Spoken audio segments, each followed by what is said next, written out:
So this is the garden in May, 17th of May, it's the evening. Just got home from work, so I thought I'd give you a little tour of what's going on. So this is the rose bed. It's a really old rose bed. It was here when we moved in, which was probably about 10 years ago now. I've added a few to it. Nothing's obviously come out yet, but in the spaces in between this year, I'm going to be planting absolutely tons of cosmos. Now, I normally plant my cosmos in what I call my little flower border, which is along here, runs alongside the greenhouse. But as you can see, it's stacked already with all sorts of things. So I've got borage, verbena, I've got nigella, cornflowers, echinaceas, some poppies, more echinaceas, aquilegias. Gosh, so much in here. Clematis, some foxgloves, some Corinthe down there, which is one of my most favourite plants.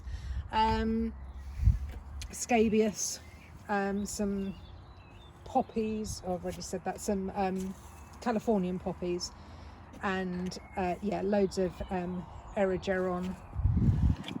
And yeah, there's not really much room in here for anything else. There is a dahlia in there somewhere as well, but basically that border is pretty much packed. So my cosmos this year is going over here. It's amazing actually, if you can, I don't know whether I can zoom in on that, all these tiny little seedlings. Yeah, there's obviously a lot of weeds, but all these little seedlings here, that's all Verbena bonariensis. Now, I will probably pull some of that and try and maybe give it away to people, but there's a bit too much going on there for the rose bed. But all the gaps that you can see in between these roses, obviously they're going to fill out a bit, but I'm going to really fill it with cosmos. And I thought that it would be quite useful because the cosmos needs a bit of support. There's obviously a magnolia in the middle there. The cosmos needs a lot of support, and the roses do grow quite tall, these ones. There's quite a lot of hybrid teas in there, and I think the roses will just naturally support the cosmos. You imagine all this absolutely packed out with different colours of cosmos. I'm really looking forward to that. What have we got over here? So pot wise, I've kind of upped my flower game this year. Most of these have been grown from seed. I've got some phlox, some more Corinthe, some Calendula, Geraniums, Pelargoniums, some Nepeta, some cosmos in the pots there. It's looking a bit yellow because obviously it's just literally been raining for the last God knows how many weeks. Some lilies. These are all the pellies here. Now, I normally bring these in at night, but they've been out for the last couple of nights, so I think that's probably the wrong thing to do. Some sage, and over here I love these little ones. These are Alyssum, and they produce these tiny little flowers. They go on flowering all through the summer, and they're really lovely in pots. I quite like them sort of on as a table decoration, but you can see here absolutely tiny ones. I love them. What else have I got? So there's some dahlias and some trailing geraniums.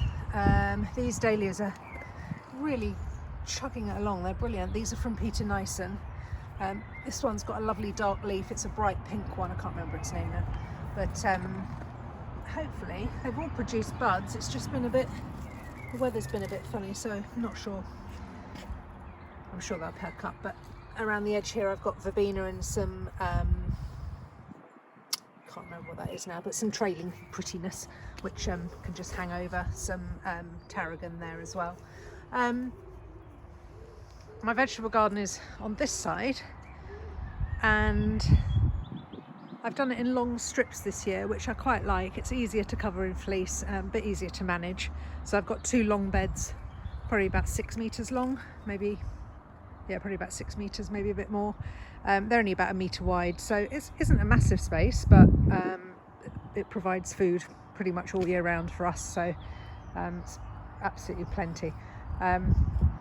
Well, when I say absolutely plenty, I'd love an allotment as well, but obviously there's like a 25-year waiting list or something stupid for allotments at the minute. So what have we got? Nasturtiums, these ones are called salad mix from real seeds, and they're still in a pot at the minute just because I haven't been bothered to plant them out. There's some Shallots. These ones are actually looking quite good at the minute. They haven't bolted. A lot of people's have bolted this year because of the up and down weather. So far so good. Some carrots. These are red cord chantenets or chantenets. They're quite stubby and I quite like that. I'm not really a massive fan of the really long carrot. I like these ones, so I have thinned them, but they don't actually look like they're that thinned at the minute, but I'll probably have to re-thin them again. But yeah, they're growing well. Spring onions, a massive thing in our family. I use them all the time. So I've got a couple of different types here, a white spring onion and can't quite remember its name, but the red one there is called Lilia. And there's some more spring onions there. Broad beans, these ones are called crimson red, I think. They've got a really pretty red flower. They're just coming out. They're a bit short for this time of year, but I think we've all come to realise that we're behind this year, so I'm not too worried about them. They look pretty healthy. Not many bees around at the minute for them to be pollinated by, but hey ho. Peas, absolutely loving the wet weather. Brilliant because I don't have to water. This garden, as you can see at the end, has a huge oak tree in it and hedges all the way around. So this is a laurel hedge planted by my neighbour, which I hate, but there we go. But anyway, so the oak tree and the laurel take so much moisture out of this soil, it's ridiculous. So for me, I'm always watering, especially in the hot summer, but at the moment it's lovely because all the rain, everything's flourishing. So these are obviously my peas. I've got two different types. I've got I think these are alderman, although they're not very tall, which are a podding pea, and towards the back over there they are mangetout. So you eat the whole pod. They're a little bit behind, but they come later on. Got a rogue fennel there. Now this fennel has survived the whole winter. It literally looked like it was dying a death, and it's absolutely come up trumps. It's looking lovely, and I just don't have the heart to move it, so I've left it be. Got some potatoes. I don't grow any main crop potatoes. I don't really have the space. I do grow new potatoes. That's what these are. I've got Nicola and Aaron Pilot. Don't actually know which is which, so there's a set of 5 there and a set of 5 there. They're just big tubs. I don't know how they'll do, but there's just one potato in there, so there's only 2 of us at home, so I'm sure that'll be absolutely fine. This is amazing, this oregano that's just self-seeded. It comes up every year and the bees go mad for it. It's absolutely huge now. Once it's finished flowering in its first flowering session at the beginning of the summer, I chop it right down and then it comes up again. So it produces tons of flowers. Sweet peas looking a bit pathetic at the minute, but you know, they'll get there. It's not really been warm enough for them. Over this side I've got some curly parsley. Now this was supermarket parsley, you know, out of a tub. Planted it maybe a year and a half ago, and this sort of section along here next to the hedge is quite a dark. Does get some sun in full summer, but at the moment, until it's full summer, there's quite a bit of shade in this section. I think this parsley really likes it, and also because it's shady, it keeps its moisture. So that seems to do really well, but that's just stayed as it is all through winter and has continued to flourish. So that's great. Under here I've got some pak choi, which is actually being eaten by flea beetle, and some celery, little teeny celeries, which look a bit peaky at the minute, but they might well perk up. And then I use this sort of slightly shady area for salads. So I've got some spinach, some Lola Rosso. This one down here, this sort of pretty multicoloured one, is called Marvel of 4 Seasons. I've got some Kos lettuce, that's called Lobjots. Some slightly further behind, and yes, a couple of strips of that. So these have been covered in fleece prior to to now. So I think I sowed them in maybe beginning of February. Yeah, they were under fleece till they sort of got established, but lettuce leaves are quite resilient, so I haven't had the fleece on them for ages, so they've been okay. And lastly, on this bed, all looking a bit weedy at the minute, but lots of beetroot. You can see there's a square of beetroot here, run of beetroot along there. I think that's Detroit 2, the beetroot I've got, again, sown early March, put under fleece. Now, it was sown in modules and in the greenhouse, which is there, in the greenhouse, and then once germinated, I've planted them out into into their spacing, into their final spacing. So I haven't split them up, I've just planted them multi-sown. So multi-sowing is a method where you sow several seeds per module, and instead of pricking them out one by one and growing them on individually, you let them grow in a group, probably no more than 4 to 5, but the idea is that this beetroot clump with all the different beetroots in it will develop its root system, and then they push away from each other. So they do quite well, and it's a really good way of getting a lot of food in a smaller area and using less compost while you're doing it, so that when you're multi-sowing, you can obviously cut down the amount of compost you use at the beginning when you're sowing your seed. So I also multi-sow a lot of my things that I can do. This is more spring onion, and I've got 2 rows of parsnips. Okay, it's a little bit weedy. The compost I got here was a give from our local church. They were offering, they had a big pile of compost, and I went to collect some, and it is full, very sadly, of nettle. So it was really lovely sort of, I don't know, 4-year-old compost, but yeah, riddled with nettles, which is a bit of a shame, but I just need to pick it out really. So the beetroot, the parsnips, I've got 2 rows, and I think the parsnip is called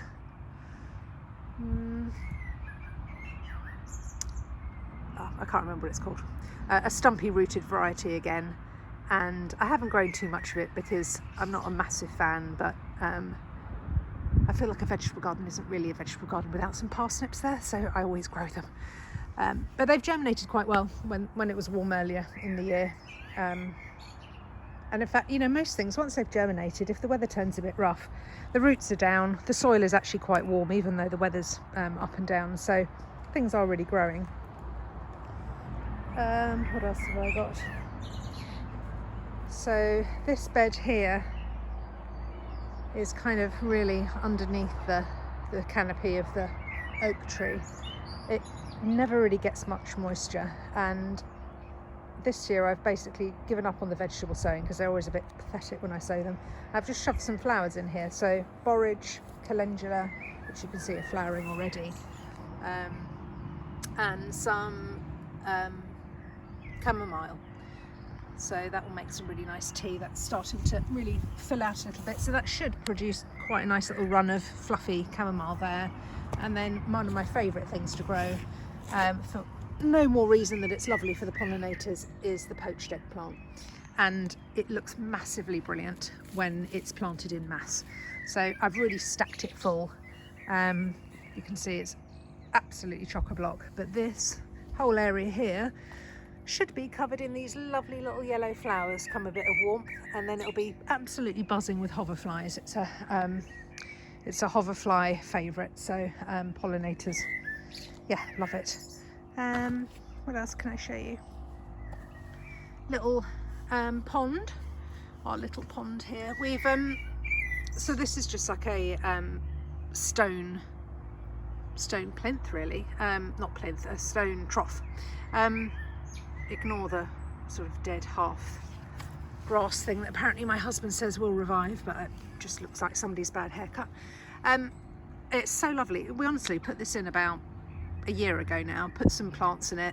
We have to fill it up with water, and the wildlife that absolutely love it. We've got a little stone in there, so something, if something gets stuck in, it can hop out. and we've had frogs in there, birds bathing. It's really cute, and although it's quite little, yeah, it was a hit. Within half an hour we had birds like going down and bathing in it and stuff. It was really, really sweet. So I'm just going to take you over to the cold frame.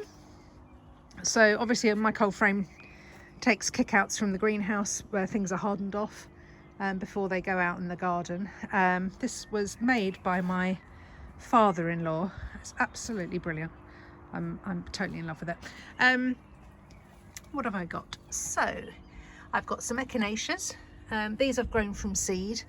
They don't really like too much soggy weather, and they really have been rained on, so they are looking a bit peaky, but yeah, they'll be fine. I have got some borage. What's this? I can see what that is. Oh, some salvias, some hyssop, bergamot, some foxgloves, a bit more echinacea. This looks rather sad, doesn't it? So this looks really sad. So these are Brussels sprouts. Yeah, they don't look very good. Yeah, they need redoing. I've just sown some more actually because a mouse got hold of my bigger ones and topped the wall, which is quite sad. Some nasturtiums, lots of different varieties of flowers. So marigolds, a bit more phlox, and my favourite, the cosmos, that's going out next to the rose bed. So I've got loads of that, and that is busting. You can see where it's going yellow. That's because it's really essentially used all the nutrients in the pot, and so they're desperate to go outside. So I think this weekend that will be what I shall be doing.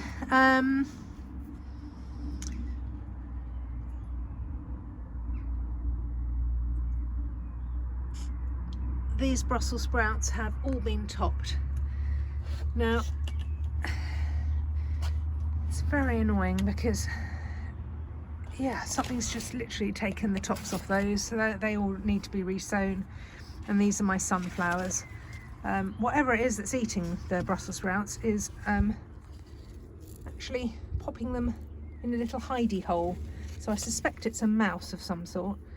But yeah, wow, that's I think I put these back out last night actually, because I thought, I don't know why I put them back out here, but yeah, they've all gone. That's really sad. And I've got a couple of racks here that just keep surplus. So I do sell plants out the front of the house, which is why I've actually got so many.